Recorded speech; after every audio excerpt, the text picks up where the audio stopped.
तो ल्यूसेंट में हमारे 5 तक जो लेक्चर थे वो कंप्लीट हो गए थे। अब हमको लेक्चर 6 जो है वो देखना है। और पिछली जो क्लासेस थी हमने जो था उसके अंदर अर्थशास्त्र, चचनामा और ये जो भी बुक्स थी ये कंप्लीट कर ली थी। तो इस चैनल के ऊपर जो है ल्यूसेंट हम पढ़ रहे हैं और 5 लेक्चर उसके हो गए हैं। तो आपने नहीं देखी है तो पहले वो देख लीजिएगा। और अगर आपको ल्यूसेंट पढ़नी है विथ नोट्स तो आप इस चैनल से जुड़ सकते हैं और एक प्रॉपर वे में स्टडी को कर सकते हैं। तो आज हम पढ़ते हैं प्राचीन भारत में जानने के लिए प्राचीन भारत में किस तरह के हमारा प्राचीन भारत था, इस तरीके से जो क्या क्या चीज़ें थी उसमें हमारे को कहाँ से वो जानकारियाँ मिलती है प्राचीन भारत की, उनके अंदर अब हम पढ़ते हैं विदेश यात्री से मिलने वाली जानकारी। तो लेते हैं टॉपिक अपना, विदेश यात्री से मिलने वाली जानकारियाँ। सबसे पहले इसमें आता है चीनी लेखक और अरबी लेखक, यूनानी, रोमन और अन्य। इनके माध्यम से हम पढ़ेंगे कि इन्होंने जो अपनी रचनाएं ली उन रचनाओं के अंदर हमारे को भारत की जो पुराना भारत है उसकी जो क्या व्यवस्था थी ये हमारे को जानने को मिलेगी। तो अब हम पढ़ते हैं सबसे पहले चीनी लेखक। सबसे पहला चीनी लेखक में है फरीहान जो है ये जो था ये दरबार में आया था। चंद्रगुप्त द्वितीय जो था, चंद्रगुप्त द्वितीय के दरबार में आया था फरीहान। ठीक है, किसके में आया? चंद्रगुप्त द्वितीय के में आया। कौन सा चीनी लेखक? फरीहान। किसके दरबार में आया? चंद्रगुप्त द्वितीय के ये दरबार में आया था। और ये जो फरीहान है इसने जो थी मध्य प्रदेश में जो थी यात्रा की थी और उस मध्य प्रदेश में यात्रा के दौरान उसने जो थे अपने अनुभव बताए थे। और एक जो थी अनुभव के साथ में उसने मध्य प्रदेश की जो यात्रा थी उसमें उसने बताया कि जो मध्य प्रदेश की जो जनताएं हैं वो काफ़ी जो है समृद्ध है, काफ़ी जो है समृद्ध है, मतलब उनकी जो व्यवस्था है वो बहुत अच्छी है। ये तो फरीहान। उसके बाद में अब हम जो है दूसरे लेखक पढ़ेंगे। फरीहान में इतना ही है कि भाई किसके जो है दरबार में आया था और इसका क्या था, मतलब कुछ नई पुस्तक भी लिखी है तो उस पुस्तक का नाम, यही इतना ही पढ़ना होता है हमें, इतना ही क्वेश्चंस पूछे जाते हैं जब हम एग्ज़ाम में देखें तो। फिर हम पढ़ेंगे हेवेनसांग, ये दूसरा दरबारी है जो है चीनी लेखक है। ये किसके दरबार में आया था? ये आया था हर्षवर्धन। है से ही हेवेनसांग और है से ही हर्षवर्धन। किसके में आया? हर्षवर्धन में। है से हेवेनसांग और है से ही हर्षवर्धन के में आया था ये। अब इसने क्या की थी, इसने जो थी जब ये आया भारत के अंदर तो ये क्या करा, तब नालंदा जो विश्वविद्यालय थी वहाँ पे जो अब बिहार के अंदर है उसके अंदर इसने जो थी शिक्षा भी ग्रहण करी थी। किसने? हेवेनसांग ने।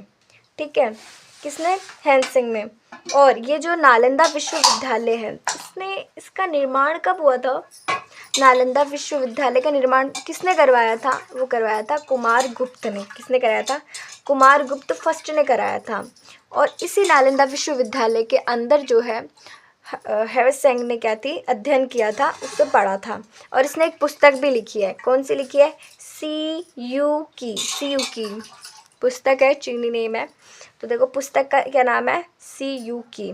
ठीक है, और इस हेवेनसांग को यात्रियों का राजकुमार भी कहा जाता है। क्या कहा जाता है?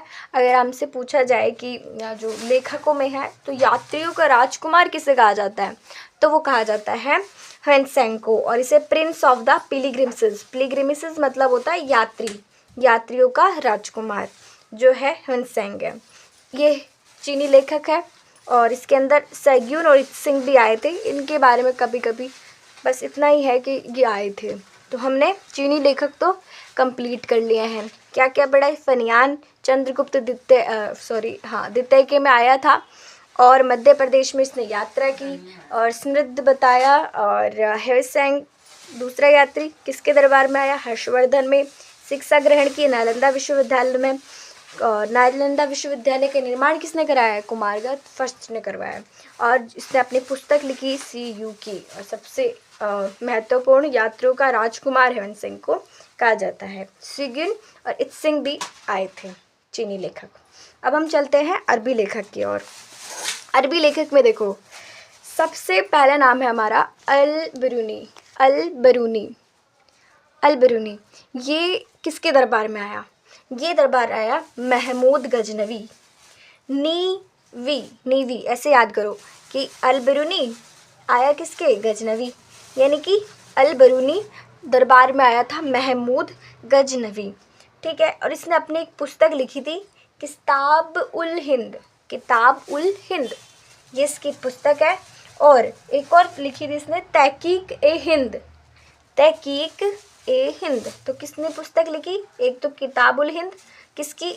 अल-बिरूनी। यहाँ से देखो उल से आप याद कर सकते हो, उल अल यानी कि कोड डाल सकते हो कि किताब-उल-हिंद अल-बिरूनी लिखी थी। तहकीक-ए-हिंद ये भी किसने लिखी थी? अल-बिरूनी ने लिखी थी।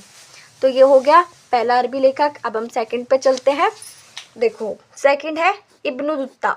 इब्न तुत्ता दरबार में आया महमूद बिन तुगलक। दैसे ही तो तुत्ता और तैसे ही तुगलक, ये ऐसे याद रखो क्योंकि कंफ्यूजिंग हो सकता है कि इतने ज़्यादा याद करने में हम कंफ्यूज हो जाते हैं। तो आप इसे ट्रिक से जब याद करते हो तो आपके दिमाग में सही होने लग जाती है चीज़ें और आप उसे ट्रिक के माध्यम से जल्दी से याद कर लेते हो। इब्न तुत्ता किसका? इब्न तुत्ता किसका दरबार में आया था? महमूद बिन तुगलक, ठीक है। और ये किस देश का था? ये किस देश से आया था? ये आया था मोरक्को से। किससे आया था? मोरक्को देश में।